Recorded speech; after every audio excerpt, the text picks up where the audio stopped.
റോഷിപാൽ കൂടി. റോഷിപാൽ, ഇപ്പോൾ നമ്മൾ ഈ വാർത്തയിൽ പ്രതികരണമാരായാൻ ഇപ്പോൾ എ കെ ബാലൻ, CPM-ന്റെ മുതിർന്ന നേതാവ് എ കെ ബാലനെ ഫോണിൽ വിളിച്ചിരുന്നു. പക്ഷേ അദ്ദേഹം അതിലിപ്പോൾ പ്രതികരിക്കേണ്ടതില്ല എന്നൊരു നിലപാടിലേക്ക് എത്തുന്നു. അതായത് CPM നേതാക്കൾ ഇത് CPM-നെതിരായ അല്ലെങ്കിൽ CPM-ലെ മുതിർന്ന നേതാവിനെതിരായ ഒരു അന്വേഷണമായി അതിനെ കാണുന്നില്ല എന്ന രൂപത്തിൽ മാറി നിൽക്കാൻ തീരുമാനിച്ചു എന്ന് കൂടി മനസ്സിലാക്കേണ്ടേ റോഷിപാൽ?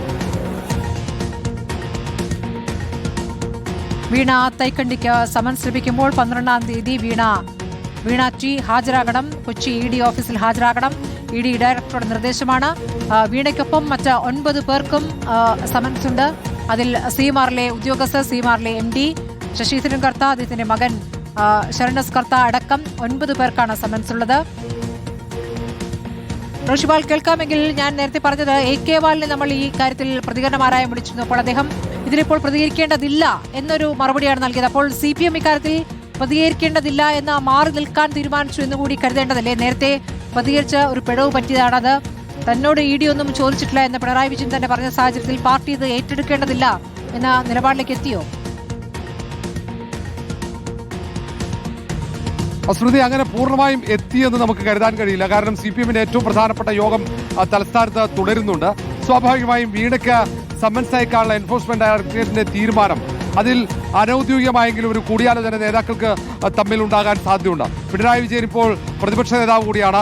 CPM-ന്റെ സംസ്ഥാനത്തെ ഏറ്റവും മുതിർന്ന നേതാവ് എന്ന നിലയിൽ അദ്ദേഹത്തിന്റെ മകൾക്കെതിരെ വരുന്ന എൻഫോഴ്സ്മെന്റ് ഡയറക്ടറേറ്റ് അന്വേഷണത്തെ എങ്ങനെ പ്രതിരോധിക്കണം എന്ന കാര്യത്തിൽ ഒരു തീരുമാനമുണ്ടാകും. കാരണം ഈ വീണയ്ക്കെതിരെയുള്ള അന്വേഷണവും CPM-നെ സ്വാഭാവികമായും ബാധിക്കും. അത് സംരക്ഷണം തീർക്കാൻ ശ്രമിച്ചാൽ അതും വലിയ പ്രത്യാഘാതം പൊതുസമൂഹത്തിൽ ഉണ്ടാക്കുമെന്ന് അവർ കണക്കാക്കുന്നുമുണ്ട്. അതുകൊണ്ട് വളരെ കരുതലോടെ ആയിരിക്കും നിലപാട് സ്വീകരിക്കുക. ഏതായാലും നേരത്തെ ഇറങ്ങിയതുപോലെ തെരുവിൽ പ്രതിഷേധമുയർത്തി വീണയ്ക്ക് പ്രതിരോധം സൃഷ്ടിക്കാനുള്ള സാധ്യത വളരെ കുറവാണ്. പക്ഷെ അതിൽ എങ്ങനെ പ്രതിരോധിക്കണം എന്നത് തന്നെ കരുതലോടെ അത് ആലോചിച്ചതിന് ശേഷം മാത്രമായിരിക്കും ഉണ്ടാവുക. കാരണം ഇത് അന്വേഷണമാണ്. അന്വേഷണവുമായി സഹകരിക്കണം എന്ന നിലപാട് CPM-ലെ തന്നെ പല നേതാക്കൾക്കുമുണ്ട്. ആ കാര്യം അവർ നേതാക്കളൊക്കെ പരസ്പരം ആലോചിച്ചതുമാണ്. അങ്ങനെയുള്ള ഒരു ഘട്ടത്തിൽ അന്വേഷണത്തെ തടസ്സപ്പെടുത്തരുത് എന്ന നിലപാടിലേക്ക് എത്തുമ്പോൾ സ്വാഭാവികമായും ഇപ്പോൾ CMR തട്ടിപ്പ് കേസിൽ വീണയ്ക്ക് വന്ന സമൻസ് അതിൽ ചോദ്യം ചെയ്യാൻ വിളിപ്പിക്കുമ്പോൾ അതിനെ എതിർക്കേണ്ടതില്ല എന്ന നിലപാടിലേക്ക് പോകേണ്ടി വരും. അതുകൊണ്ടായിരിക്കാം ഒരുപക്ഷെ എ കെ ബാലൻ തൽക്കാലത്തേക്ക് പ്രതികരിക്കാതിരിക്കുന്നത്. ഏതായാലും കരുതലോടെയായിരിക്കും ഇനി അങ്ങോട്ടേക്കുള്ള പ്രതികരണമെന്ന് ഉറപ്പാണ്. പഴയതുപോലെ ഒരു അന്വേഷണം വന്നാൽ കുതിച്ചിറങ്ങി എൻഫോഴ്സ്മെന്റ് ഡയറക്ടറേറ്റിനെതിരെ സമരം നടത്താനുള്ള സാധ്യതയില്ല. കാരണം ഏറ്റവും ഒടുവിൽ തലസ്ഥാനത്ത് സമരം അത് അക്രമാസക്തമാവുകയും നിരവധി CPM പ്രവർത്തകർ ജയിലിനകത്തേക്ക് പോവുകയും ചെയ്ത സാഹചര്യമുണ്ട്. അങ്ങനെ CPM പൂർണ്ണമായും പ്രതിരോധത്തിലാവുകയും ED കൂടുതൽ പ്രകോപിതരാവുകയും ചെയ്ത പശ്ചാത്തലമാണ്. അതുകൊണ്ട് ഇനി സമാനമായ ഒരു സാഹചര്യം ഉണ്ടാകാതെ പ്രവർത്തകരെ പ്രകോപിപ്പിക്കാതെ നിലനിർത്തേണ്ട ഒരു ഉത്തരവാദിത്വം CPM നേതൃത്വത്തിനെയാണ്. ഏതായാലും തലസ്ഥാനത്ത് ചേരുന്ന യോഗത്തിൽ ഇത് സംബന്ധിച്ച ഒരു അനൌദ്യോഗികമായെങ്കിലും ഒരു തീരുമാനമുണ്ടാകും. എന്ത് നിലപാട് സ്വീകരിക്കണം?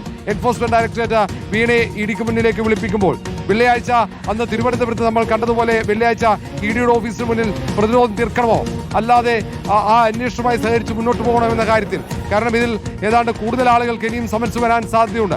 ED അതിൽ CMR-ന്റെ പട്ടികയിലുള്ള CMR-ൽ നിന്ന് പണം വാങ്ങിയ മറ്റ് രാഷ്ട്രീയ നേതാക്കൾക്കെതിരെ കൂടി അന്വേഷണം വരികയാണെങ്കിൽ സ്വാഭാവികമായും അവർക്ക് ഈ കാര്യങ്ങൾ പറഞ്ഞ് പ്രതിരോധം തീർക്കാൻ കഴിയും. പക്ഷേ ഇനി CPM നേതാക്കൾ വീണയ്ക്ക് വേണ്ടി സംസാരിക്കുമോ എന്നതാണ് പ്രധാനം.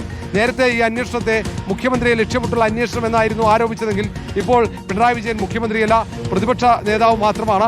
ഇങ്ങനെയുള്ള ഒരു സാഹചര്യത്തിൽ മറ്റേതെങ്കിലും ലക്ഷ്യമിട്ട BJP-യുടെ സമ്മർദ്ദത്തിന് എൻഫോഴ്സ്മെന്റ് ഡയറക്ടറേറ്റ് വഴങ്ങുമെന്ന ആരോപണം ഇനിയും CPM നേതൃത്വത്തിന് ഉയർത്താൻ കഴിയുമോ എന്ന് മാത്രമല്ല, ഈ കേസ് രാഷ്ട്രീയമായി ഉന്നയിക്കപ്പെട്ട രാഷ്ട്രീയമായ ഒരു പരാതിയുടെ അടിസ്ഥാനത്തിൽ തുടങ്ങിയ ഒരു കേസല്ല എന്നുള്ളതാണ്. ഇന്ററിം സെറ്റിൽമെന്റ് ബോർഡിലേക്ക് CMR-ൽ തന്നെ നീങ്ങിയപ്പോൾ പുറത്തുവന്ന രേഖകളുടെ അടിസ്ഥാനത്തിൽ വന്നിരിക്കുന്ന തുടരന്വേഷണങ്ങൾ എന്ന നിലയ്ക്കാണ് ഈ കേസിനെ കാണേണ്ടത്. ആ നിലയ്ക്ക് അത് വ്യത്യസ്തവുമാണ്.